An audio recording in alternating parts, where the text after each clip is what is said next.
All right, people. Hey, everybody. I wanted to sit down and make like kind of an impromptu sort of follow-up video to my video on Islam, which I put a lot of time into that one. And really everything that I said in my video was really, it was a fact aggregate. It wasn't, there was very little opinion injected into it.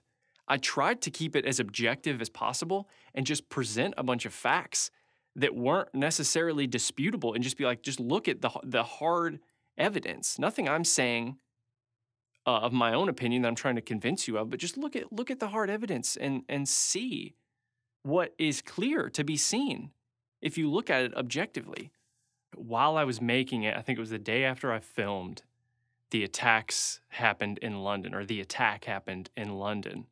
And since then, there's been as much obfuscation of the facts as possible, saying, oh, we don't really know what motivated this person, and articles coming out that are basically blaming everything but Islam. Anything that can be blamed before Islam is blamed it's really kind of crazy. And no one just wants to talk about it for real.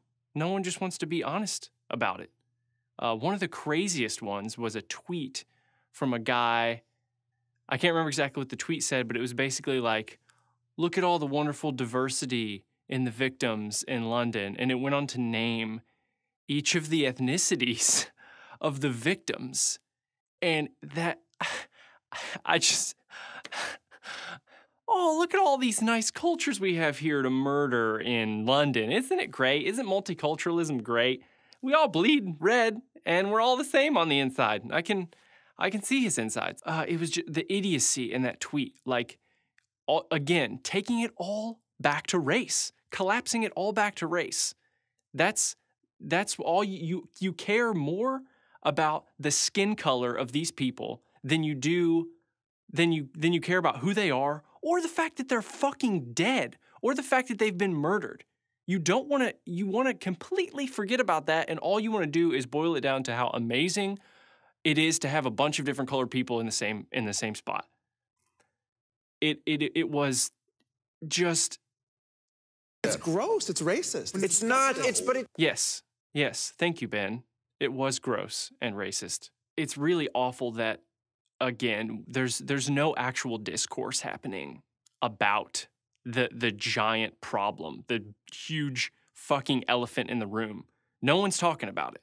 No one wants to put their finger on it. And I honestly do think it's because people are scared. People are fearful, and rightfully so. But what you have now is, instead of Islam being a topic something that needs to be discussed, something that needs to be addressed, it is now a political fulcrum.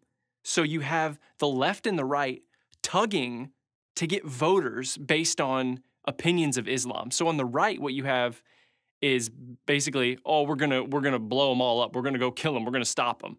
And the people on the right are like, yeah, let's go do that.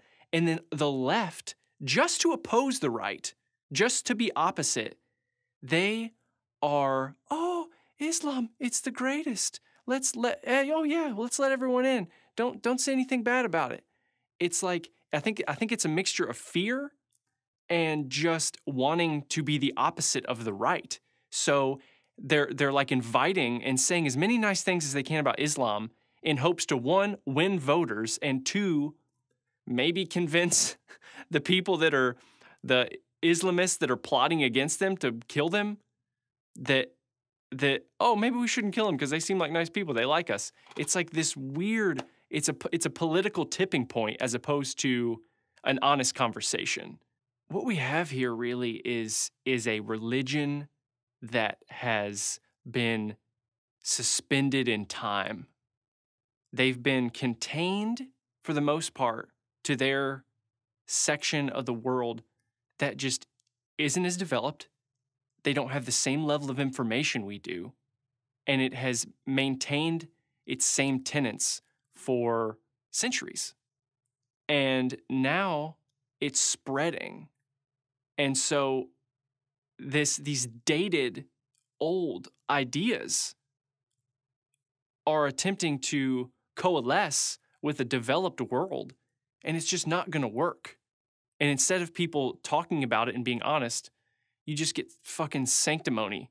And, oh yeah, it's great. Multiculturalism, let's all combine and be together. And it's not that easy. It's not that easy. And the examples of why it's not that easy are right in front of your face. And you still just want to push it to the side and maintain your political momentum. And then you have Britain's prime minister saying not to call it Islamic terrorism because that's a perversion of a great faith. Am I missing something? What exactly is it that makes Islam so great? Like what is it that is making it so great? Can someone inform me? I feel like I'm totally missing what makes it so wonderful. Please, someone tell me.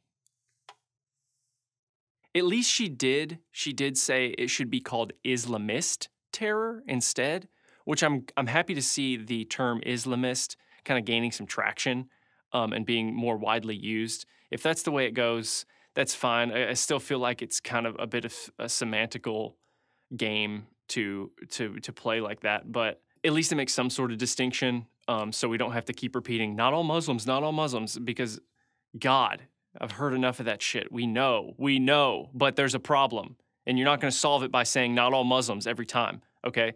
One of the frightening things that these polls are showing is that it's the younger generation that is more militant than the previous generations. In these polls, the older generations are less for suicide bombings and things like that, but it's the younger generations who are more apt to agree with that sort of behavior. So it's not a problem that's just getting better with time, like it seems like most do as people get more information and get more exposed to the rest of the world. As Islam gets more exposed to the rest of the world, the problem is getting worse. It's the newer generations that are taking up arms more. It's really, really frightening. So it needs to be addressed even more. It's even more of a prevalent issue. I came up with this kind of stupid analogy the other day, and it's totally not scientific, but I think this is a good way to break it down. So imagine you're in high school chess club, right? It's you and 19 other people. There's 20 total members in this chess club. 5 of them are murdering people from film club because it's an inferior club, and unless they're gonna convert and join the chess club, they don't deserve to live. Then you have another 5 who they're not murdering, they're not actively killing, but they agree that those killings are justified under the chess club handbook. So then you have another 5 they're not killing anybody, they don't want to, they're not going to, but they do believe that film club should live under some of the laws that chess club makes against some of the laws out of the handbook. They think that the film club should live underneath those. And then you have the last 5, and you're in that last 5. And that last 5 just wants to fucking hang out and play some chess, man. That's all you want to do. You don't want anything to do with the rest of what's going on. Are you going to stay in chess club?